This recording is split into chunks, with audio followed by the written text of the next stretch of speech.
1721. The King of France gives to the Sulpician priest a 260 square mile land in Oka.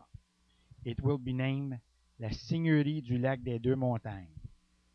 For this new seigneurie, the Sulpician will need a lot of manpower to clear the bushes, cut the trees, build a church, and a fort.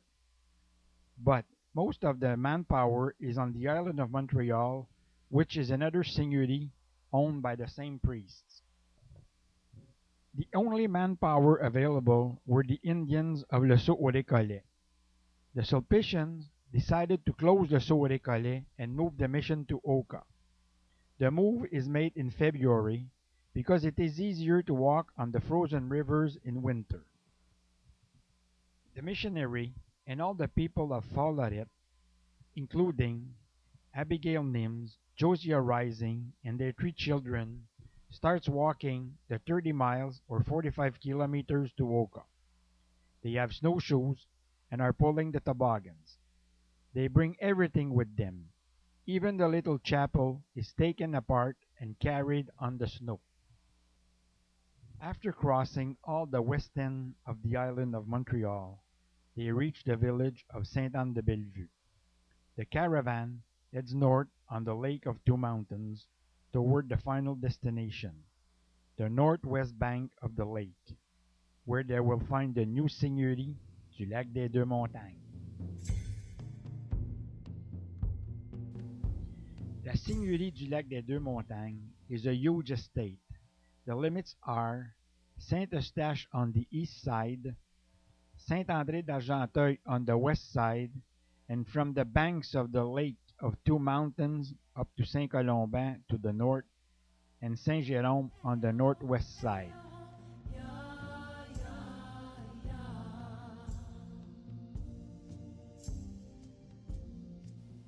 The living quarters of the new mission are built gradually.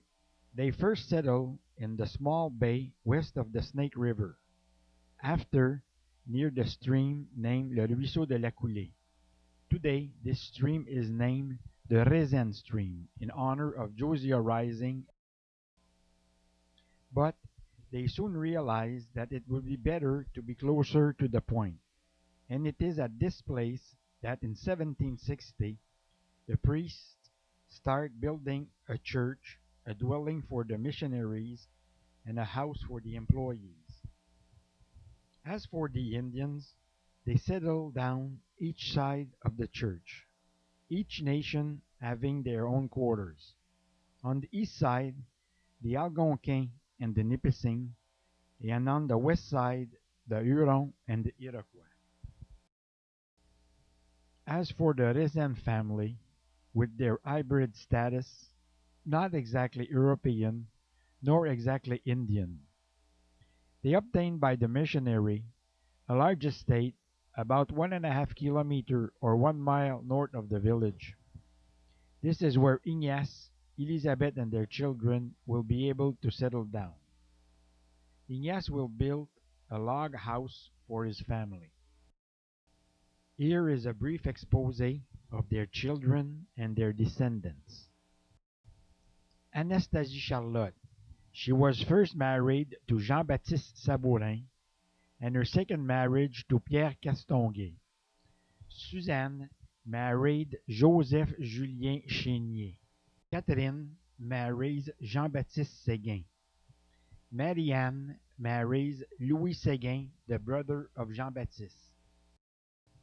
Madeleine, born in 1716, becomes a nun of La Congrégation Notre-Dame and takes the name of Sister Saint-Hermann.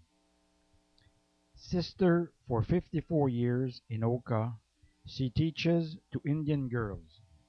She spoke fluently Iroquois.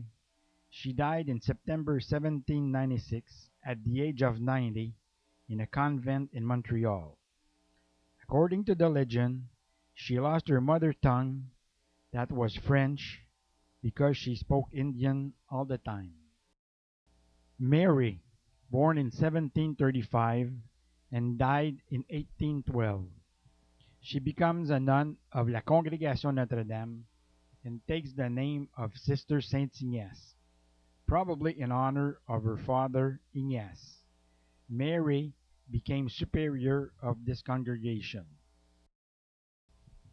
Finally, the last child of Ignace Chontaquani and Elizabeth Toatoguash, Jean-Baptiste Jérôme, born in 1742, will be the one to carry on the Rezen's name. He marries in Oka in 1762 Mary Charlotte Sabourin. The mother of Mary Charlotte, Sarah Hansen, was also a captive but from another massacre that occurs in Knox Marsh, Dover County in New Hampshire.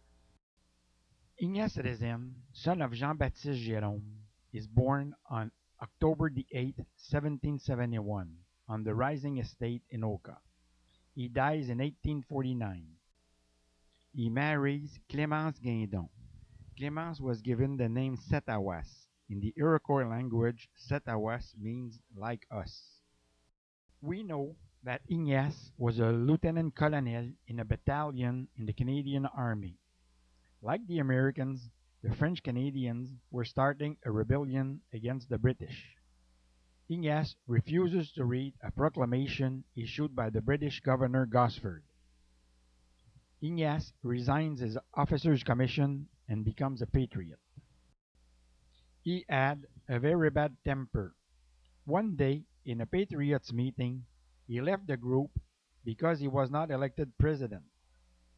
To crack down on this French-Canadian rebellion, in the month of November, the British officer, John Colborne, with his army of 8,000 men, burned down the old village of Saint-Eustache, including the church, the farms, the barns, and all the animals. The people had nothing left.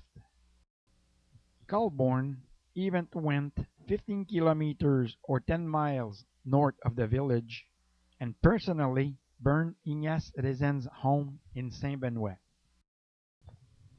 After Ignace, there will be four other generations to occupy Rising Land.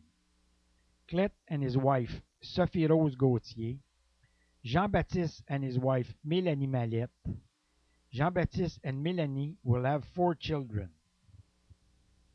We are interested in two of them, Rising Rezen and his sister Wilhelmine, who will be the last one to occupy the Rising estate before being evicted by the Sulpician priests.